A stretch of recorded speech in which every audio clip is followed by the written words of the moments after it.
This channel, fittingly named The Most Monk, is all about the food that is inexpensive, easy to cook, and good for you, and obviously taste great. And nothing exemplify that combination. Nothing is less expensive and easier to cook than today's hero for this video. It's a crown jewel of my list of culinary skills, and it's called Mediterranean red cabbage salad. So the ingredients for this salad are super cheap and super easy, and you can get them in any grocery store, no matter how well it's stocked. So obviously red cabbage,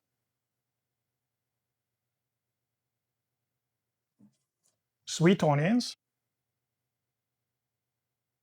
and of course, mayonnaise. Optionally, if this salad requires a little bit more acidity, you can add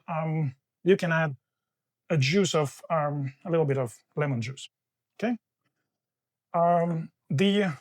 This salad contains a lot of onions, and it has an obvious disadvantage that you pretty much disqualify yourself as a dating material for the rest of the day. But then again, it might be an advantage if you have some people in your life who always want to kiss you. They'll leave you alone until tomorrow. Another disadvantage of this salad is that it requires a special equipment. You will need to get yourself this thing called mandolina slicer. I have no clue why it's called mandolina. Maybe it looks like mandolina, but the whole idea, it's a slicer that's designed to cut very thinly anything that you slice on it. So let's start. We should be able to do it very quickly in no time. So obviously, should we start with onions or should we start with cabbage? Let's start with cabbage. So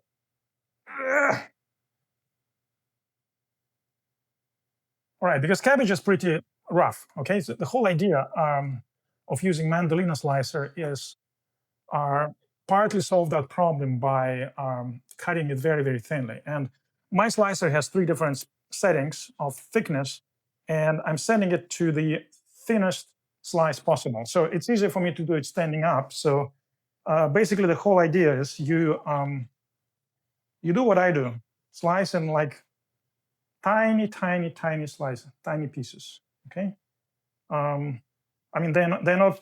They're long, but they're very thin. Let me put it this way. Here's an optional step you might want to do. It's not necessary, but because the cabbage is pretty rough, you might want to tenderize it a little bit by kind of hitting it with something. Obviously, I have a glass bowl. Try not to break the glass, and I'm improvising. I have this potato masher, but if you kind of tenderize it a little bit by hitting it with some, try not to break anything, obviously. But if you tenderize it a little bit like this, it will make it softer, okay?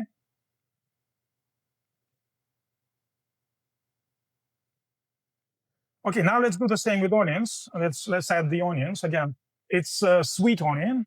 You don't have to use sweet onion depending on how extreme you want to go. You can use regular onions. No matter what onions you use, let's face it, nobody will want to kiss you for the rest of the day. So, what I want to say, this salad, from some reason, it's very popular in Jewish cuisine. In Israel, if you go to any grocery store, they all have probably 5 or 10 varieties of this salad pre-cooked available on the shelf. But you don't need to be Jewish to enjoy it. I'm not Jewish, I'm still enjoying it. As far as proportions of onions to red cabbage, I would say it's totally up to you. I would tend to do like 70% cabbage, 30% sweet onions. It's completely up to you. So as far as nutritional value, this salad will have all possible micronutrients like vitamins, microelements, God knows what. It doesn't have much sugar as far as macronutrients are concerned. It doesn't have much carbs other than naturally occurring carbs in onions and the cabbage. It has tons of fiber. It doesn't have any proteins or very little proteins. And all the fat in the salad will come from mayonnaise. It's super healthy. If you're hungry, you want to eat something without getting yourself fat, sick, just eat the salad. And so that you don't get fat because you eat fat. You get fat because you eat carbs, right? So fat is good. The only problem, well, if you venture into that direction, the only problem with off the shelf mayonnaise is sometimes they put sugar in it. That's why I think one of my next videos will be about making your own mayonnaise. Okay. So now let's slice this onion.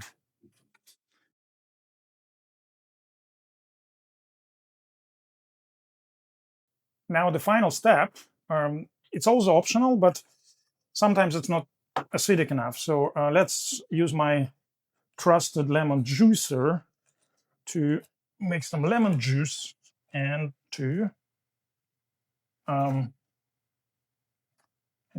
pour it into the salad. Okay.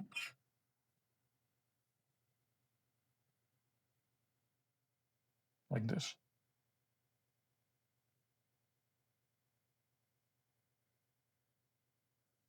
And then, of course, mayonnaise, right? Everything you've seen on the channel has been with mayonnaise. I forgot to mention, the good thing about this salad is that once you made it, it only gets better after it spent some time in the fridge. So if you decide to make the salad, make a lot, because it's super addictive, it's super tasty, it tastes like heaven, and it smells like heaven. You will be able to eat it every day, and you will not get bored. So it will easily survive 2-3 days in the fridge. It can survive longer. And as I said, it will not deteriorate in terms of taste. The dandelion salad that we made in another video, that one is better eaten fresh. It does not survive for a lot of time in the fridge. But this one will only taste better, okay? So a couple of spoons of mayonnaise, a little bit of salt. Don't overdo mayonnaise. You don't want the salad to be just pure mayonnaise, right? And that's the problem with off-the-shelf salads quite often. You buy it and you recognize it's a lot of mayonnaise. And I mean, and it's the worst kind of mayonnaise, the one that has sugar and God knows what. We'll make our own mayonnaise in the next video, don't worry. Okay? So, oh, it smells so good already. You mix it, mix it, mix it, mix it, mix it. Oh.